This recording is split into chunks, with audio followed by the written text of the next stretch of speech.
और यहाँ पर उपस्थित सभी नारी शक्ति के प्रतीक विदुषी, साहित्यकार, साहित्य प्रेमी जितनी भी महिलाएं यहाँ पर बैठी हैं, मैं उनको नमन करता हूँ।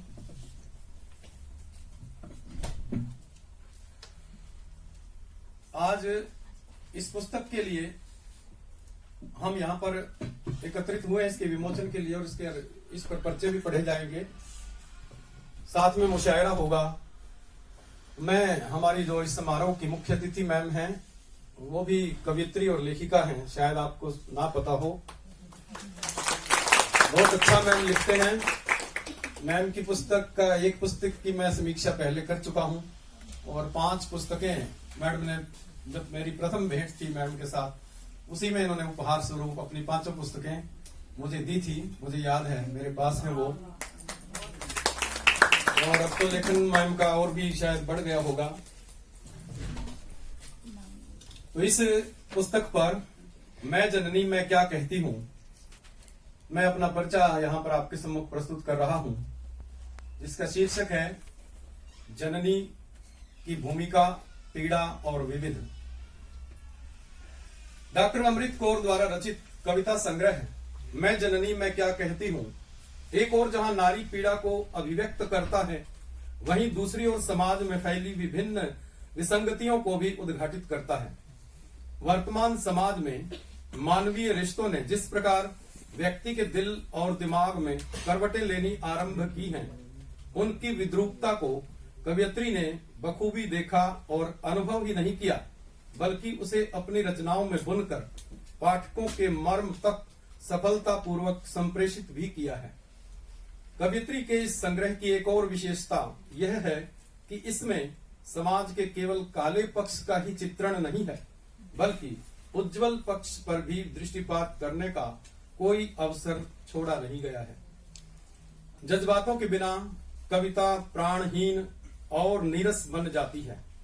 इस संग्रह की कविताओं में यह स्पष्टतः देखा जा सकता है कि जज्बातों की सरिता में स्नान करके ही प्रत्येक रचना भाषा और शिल्प के किनारे आ खड़ी हुई है।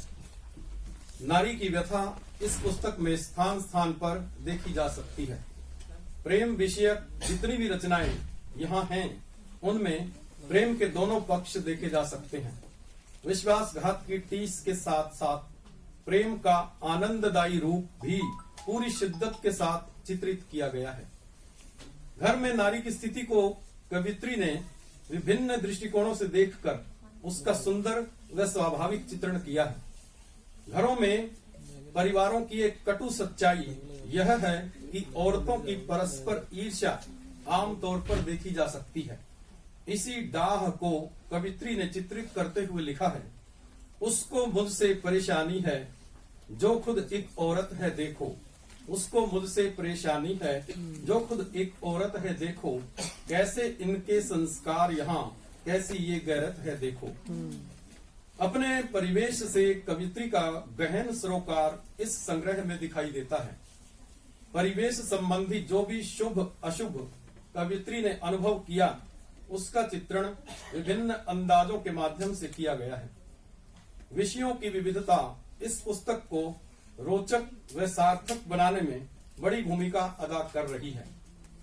राजनीतिक विद्रूप, भ्रष्टाचार, मानवीय रिश्तों में आई गिरावट व इन रिश्तों का बाजारवाद की भेंट चढ़ना, नैतिकता के बदलते मायने, संतान की बेरुखी व मां की पीड़ा, बुजुर्गों के प्रति उदासीनता, कर्म की महत्ता, छद्म संतों पर कटाक्ष, युवा शक्ति का भटकाव, दुष्कर्मी दरिंदों का कुचरित्र, सेवानिवृत्ति के बाद का जीवन, शिक्षकों की समस्या, संतान द्वारा देश छोड़कर जाने के बाद परिजनों की पीड़ा, बिगड़ते सामाजिक सौहार्द को बचाने की चिंता, मतदाता का दर्द आदि अनेक विषयों पर डॉक्टर अमृत कौर ने अपनी कलम व सोच का प्रभाव छोड़ा है।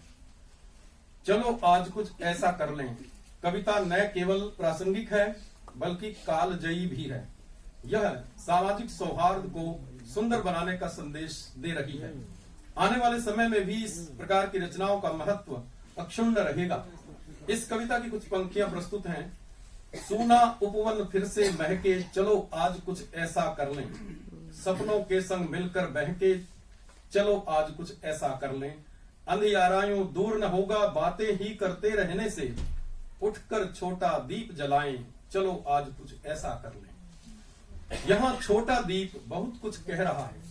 इस तरह का काव्य सौंदर्य कई स्थानों पर देखा जा सकता है। द्रौपदी के माध्यम से नारी की असहायता व दुख को कवित्री ने इस प्रकार कहा है। भीष्म दिखा था कितना बेबस, बोल सके ना चुप रहे पास। उसके दुख को किसने समझा, आज मुझे ऐसा लगता है।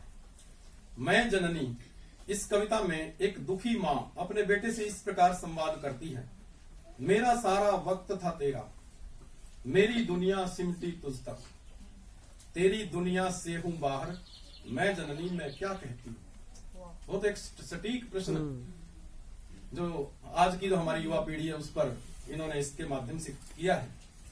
विदाई कविता में उस माँ के दुख को अभिव्यक्त किया गया है जिसका बेटा विदेश चला गया है। बेटा जब दूर देश गया तो माँ की ममता चैन ले गया। आस का दीपक माँ की आंखें, ऐसी भी है एक विदाई। वर्तमान समय में नैतिकता के बदलते अर्थों पर कवित्री ने चित्रित करते हुए लिखा है। नेकी कर कुएं में डाल, वो वक्त नहीं है अब यारो। बेमोल नहीं हुआ करते हैं ये एहसान बचा कर रखिए। एक पुकार कविता में निरंतर मर रहे रिश्तों पर लिखा गया है। रिश्ते ही तो खून बहाते, इनसे डरता हर मन। रिश्तों की क्यों मौत हो रही, प्रश्न उठे हर बार। आजकल छद्म संतों ने दुखी समाज की भावुकता का लाभ उठाकर अपना साम्राज्य खड़ा कर रखा है। उन पर व्यंग्य करते हुए कवित्री ने लिखा है। संत जनों की देख के करनी, वो भी तो खामोश हुआ। कौन करे इंसाफ यहाँ, भगवान भी बेबस लगता है। झूठे को पूजे है दुनिया, सच्चाई का मोल नहीं। झूठे के हाथों बिकता देखो, सच भी बेबस लगता है। आंसू कविता में डॉक्टर अमृत कौर ने आंसुओं का विभिन्न संदर्भों में सुंदर चित्रण किया है। पल में ये रिश्तों को जोड़े, तोड़े हैं कितने रिश्ते भी। इतिहास सुनाए इनकी गाथा, ये आंसू कुछ कह जाते हैं। और अंत में निष्कर्ष रूप में हम यदि इस संग्रह को देखें और तो कह सकते हैं कि यह संग्रह है भाव पक्ष की दृष्टि से शिल्प पक्ष पर भारी पड़ता है। एक दो स्थानों पर यदि भावों के विरोधाभास को छोड़कर देखें तो साधारण पाठक को यह बहुत उपदेश व संदेश देता प्रतीत होता है। सारे काव्य संग्रह में संगीतात्मकता को बनाए रखने का प्रयास रचनाकार की ओर से दिखाई देता है। इस संग्रह के लिए मैं डॉक्टर अमृत कौर जी को बहुत बहुत हार्दिक बधाई देता हूँ। तो साथ में मैडम ने अभी पूछा मुझे आते ही यहाँ, तो मैंने बताया कि कल मैंने रात तक 10 बजे तक ये पुस्तक पूरी की और सुबह उठ करके ये सारा लिखा। 8:10 पर बहुत बहुत धन्यवाद सबने सुना और नारी से